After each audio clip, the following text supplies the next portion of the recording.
కళ్యాణ్ గారి నిర్ణయాలు మారేటటువంటి అవకాశాలున్నాయి. జనగలం యువగలం కార్యక్రమానికి పవన్ కళ్యాణ్ గారు హాజరు కావడం అనేటటువంటిది అటు తెలుగుదేశం పార్టీలో నూతన ఉత్తేజాన్ని నింపింది. తెలుగుదేశం పార్టీ అన్ని నియోజకవర్గాలలో పవన్ కళ్యాణ్ గారు యువగలం కార్యక్రమానికి హాజరవుతున్నందుకు ఆనందోత్సవాలతో మునిగి తేలుతున్నారు. మరోపక్క అధికార వైఎస్ఆర్సీపీ విమర్శలంటూ తమదైన శైలిలో విమర్శిస్తున్నారు.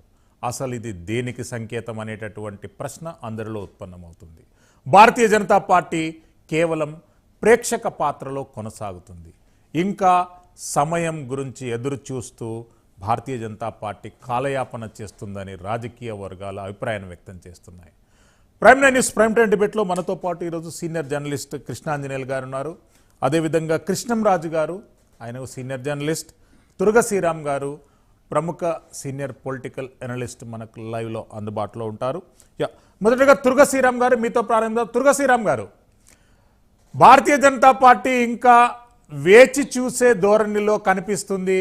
ఎన్నికలకు సమయం ఆసన్నమవుతుంది. భారతీయ జనతా పార్టీ ఎందుకు తస్సారం వహిస్తుంది? ఏం లేదు, తెలుగుదేశంతో పాటు కలుద్దాం వద్దా అన్నదే క్వశ్చన్ మార్క్. అంటే తెలుగుదేశం పార్టీ చంద్రబాబు నాయుడు గారు కానివ్వండి, లేదంటే బాలకృష్ణ గారు కానివ్వండి, గతంలో మిగతా వాళ్ళు కానివ్వండి, వాళ్ళు చేసిన వ్యాఖ్యలు కానీ, లేదంటే అమిత్ షా గారి మీద అప్పుడు తిరుపతిలో రాళ్ళేయడం కానీ, ఇలా రకరకాలు ఉన్నాయి.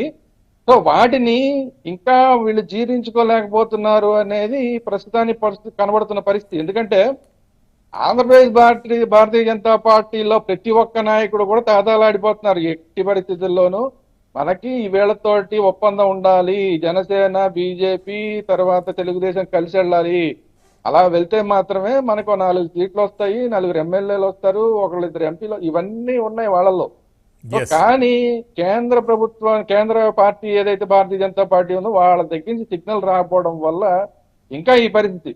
అంటే నాకున్న సమాచారం ప్రకారం ఏంటంటే ఖచ్చితంగా ఆఖరి నిమిషంలో కలుస్తారు. బట్ ఏంటంటే సమస్య ఎక్కడ వస్తుందంటే అప్పటికే వీళ్ళ సీట్లు ఒప్పందాలు అయిపోతాయి. తెలుగుదేశానికి ఎన్ని, వీళ్ళకెన్ని, జనసేనకి ఎన్ని అనేది ఒప్పందాలు అయిపోతాయి.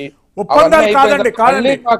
భారతీయ జనతా పార్టీ ఇంకా వెయిట్ చూస్తే 175 నియోజకవర్గాలలో అభ్యర్థులు కూడా ప్రకటించే పరిస్థితి ఇప్పుడు స్పష్టంగా కనిపిస్తుంది.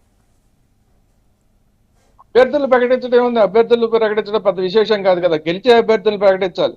గెలిచే అభ్యర్థులు ప్రకటించగలుగుతారా? 175 నియోజకవర్గాల్లో ఎమ్మెల్యే అభ్యర్థులు ప్రకటించాలి, 25 నియోజకవర్గాల్లో ఎంపీ అభ్యర్థులు ప్రకటించాలి. మొత్తం 200 మంది కావాలి. ఈ 200 మంది గెలిచే వాళ్ళు కావాలి. వీళ్ళు ఉన్నారా? అభ్యర్థులు ఉంటారు, ప్రతి పార్టీకి అభ్యర్థులు ఉంటారు, అదేమో పెద్ద విషయం కాదు. గెలిచే అభ్యర్థులు ఉన్నారా? కనీసం ఫేస్ వాల్యూ ఉన్న అభ్యర్థులు ఉన్నారా? ఇది సమస్య. అందువల్లనే ఈ పార్టీలతోటి కలిసి 3 పార్టీలు కనుక ఒకవేళ కలిసి వెళ్ళగలిగితే ఆ మేరకు కొంత వీళ్ళకి అడ్వాంటేజ్ వస్తుంది. సో దానికోసం ఆంధ్రప్రదేశ్ భారతీయ జనతా పార్టీ ఎదురు చూస్తుంది. కానీ ఇప్పుడు చాలా లేట్ అయిపోతుంది. లేట్ అయిపోయిన తర్వాత ఎక్కడని మీకు ఇస్తారు? సీట్లు ఇవ్వాలి. ఒకవేళ మీరు వస్తారు, మీరు వస్తే తప్పనిసరిగా ఎన్నో కొన్ని సీట్లు ఇవ్వాల్సి వస్తుంది. ఓకే, అది కరెక్టే. కానీ మీకు ఎక్కడ ఇస్తారు? అక్కడ ఉన్న వాళ్ళకి ఏం సమాధానం చెప్తారు? అప్పుడు అది జనసేన సీట్ అవ్వచ్చు, అది తెలుగుదేశం సీట్ అవ్వచ్చు, ఆల్రెడీ అనౌన్స్ చేసి ఉండొచ్చు.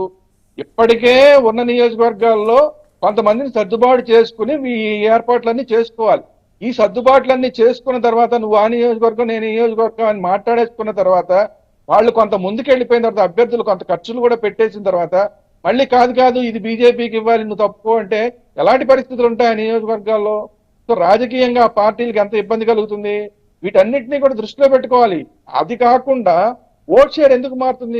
ఆఖరి నిమిషంలో వచ్చి నిన్నటి దాకా తిట్టి తెలుగుదేశాన్ని తిట్టి, లేకపోతే తెలుగుదేశం భారతీయ జనతా పార్టీని తిట్టి, ఇవన్నీ అయిన తర్వాత వారం రోజుల్లో మేము కలిసిపోయాం, మీరు ఏమైనా సరే మాకు ఓట్లు వేయాల్సిందే, మేము నుంచున్నాం కాబట్టి తెలుగుదేశం ఓట్లని నాకు వచ్చేయాలి, నేను నుంచున్నాను కాబట్టి జనసేన ఓట్లని నాకు వచ్చేయాలి అంటామన్నా, లేదంటే వయసు వర్త ఏదైనా జరిగే అవకాశం ఉండదు. అప్పుడు ఆఖరి నిమిషంలో చేస్తే ఊరికే నిలబడ్డారంటే తప్ప ఫలితాలు సంతృప్తికరంగా రావు. ఓవరాల్ గా కావాల్సిందేంటి? ఇప్పుడున్న అధికార పార్టీకి వ్యతిరేకంగా ఒక్క ఓటు కూడా చేయకూడదనేది ఇప్పుడు 2 పార్టీలు వెళ్తున్న విధానం. అది మీరు కూడా కలిసి ఓకే అవుతుంది అనుకోండి, కానీ అది జరుగుతుందా? ఓట్ షేరింగ్ సమర్థవంతంగా జరుగుతుందా అనేది క్వశ్చన్ మార్క్. అందువల్ల ఇప్పటికైనా కేంద్ర భారతీయ జనతా పార్టీ తొందరగా ఒక నిర్ణయం తీసుకుంటే ఆంధ్రప్రదేశ్ లో ఒక క్లారిటీ వస్తుంది. లేదంటే బలవంత బ్రాహ్మణార్థం లాగా ఉంటుంది. అలాంటి పరిస్థితి తెచ్చుకోవడం ఎందుకు? కాబట్టి ఇంకా 3 నెలలే ఉన్నాయి. 3 నెలల్లోపు ఎన్నికలు దగ్గరలో కనబడుతున్న పరిస్థితుల్లో తొందరపడకపోతే తెలంగాణలో ఎన్ని పోటీ చేద్దాం అనుకున్నారు, ఎన్ని వస్తాయి అనుకున్నారు, చివరికి ఎంతతో సరిపెట్టుకోవాల్సి వచ్చింది. అలాంటి పరిస్థితి ఇక్కడ కూడా తెచ్చుకుంటే ఏం మళ్ళీ ఈ భారతీయ జనతా పార్టీకి మామూలుగా ఉన్నదే 1% కన్నా తక్కువ ఉంది. రేపొద్దునే మళ్ళీ ఇంత గందరగోళం చేశారనుకోండి, ఆ 1% కూడా రాలేదనుకోండి, అబాస్బాలయ్యేది ఎవరు? అందువల్ల కీలకమైన నిర్ణయాలు తీసుకునేటప్పుడు కీలకమైన సమయంలో తీసుకోవాలి. సమయం, సందర్భం ఈ రెండు కరెక్ట్ గా లేకపోతే రాజకీయాల్లో ఇబ్బందులు వస్తాయి. అందువల్ల తొందరపడి ఏదైనా కానీ 3 పార్టీలు ఒక నిర్ణయం, అది కలుస్తారా కలవరా ఏదో ఒక నిర్ణయాన్ని ప్రకటించేయడం ఉత్తమం తప్ప ఈ దాగుడు మూతలాట అనేది ఇక కంటిన్యూ చేయడం అనేది కరెక్ట్ కాదు. ఎస్ కృష్ణాంజనేయులు గారు, ఏంటి అధికార పార్టీలో అంతర్మదనాలు అనేటటువంటిది ఓపెన్గా చర్చకు వస్తున్నాయి.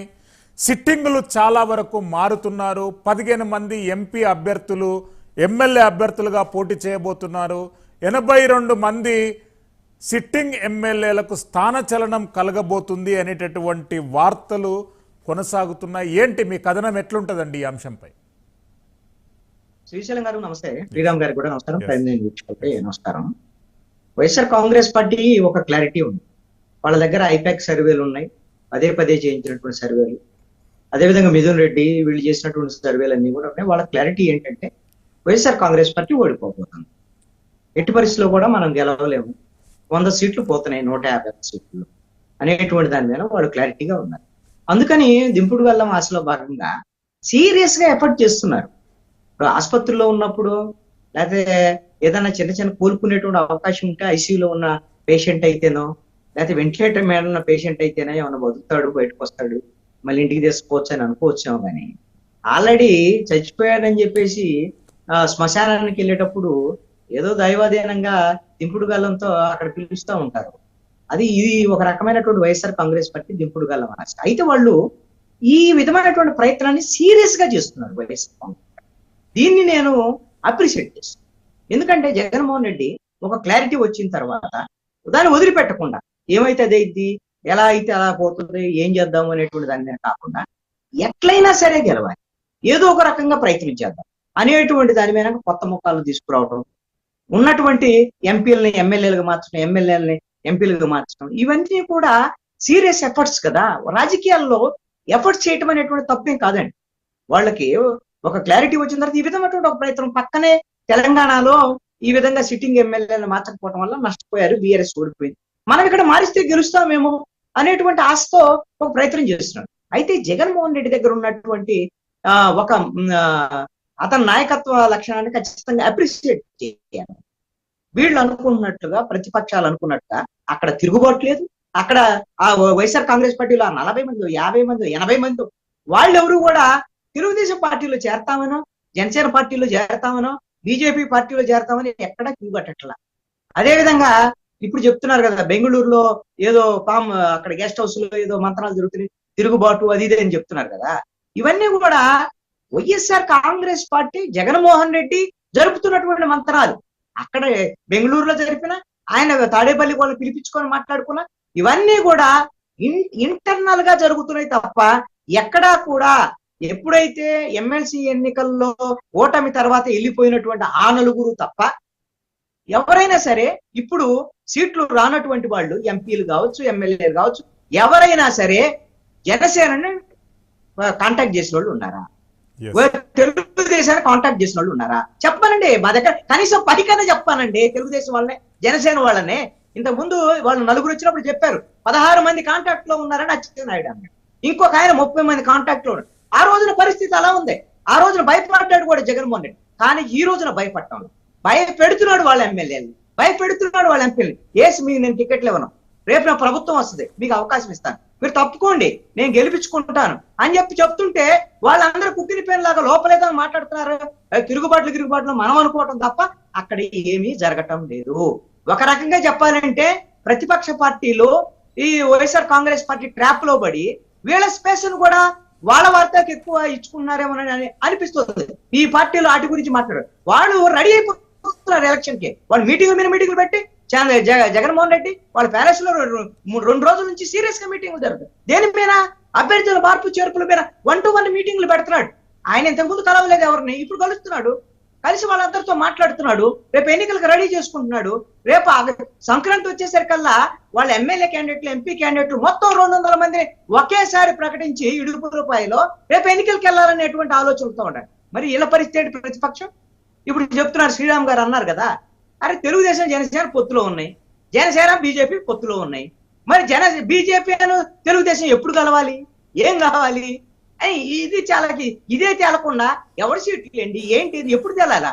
వాళ్ళ వైపు ఎలక్షన్కి వెళ్ళిపోతున్నారు. వాళ్ళు ఓడిపోయేటువంటి భయం ఉన్న వాళ్ళు ఏమో ఎన్నికలు చేసుకుంటూ ఎలా గెలుద్దామని ప్రయత్నం చేస్తుంటే, ఇంకేముంది వాడు ఓడిపోతారు కదా, వైసీపీ ఓడిపోయింది కదా, మమ్మల్ని జనమే తీసుకెళ్లి కూర్చోబెడతారు, నేను ముఖ్యమంత్రిని, నేను డిప్యూటీ సీఎం అని, లేకపోతే నేను సహ సీఎం అని, నాకు హోం మంత్రి అని వీళ్ళు అంచనా వేసుకుంటూ వీళ్ళు ఆశతో ఈ విధంగా ఊహల్లో పడి విహరిస్తుంటే వీళ్ళు ఎక్కడుంటారు రేపొద్దున? ఈ విధమైనటువంటి పుష్పక విమానాల్లో ప్రయాణం చేస్తూ ఎక్కడికో వెళ్ళి ఎక్కడో ల్యాండింగ్ అవుతారు.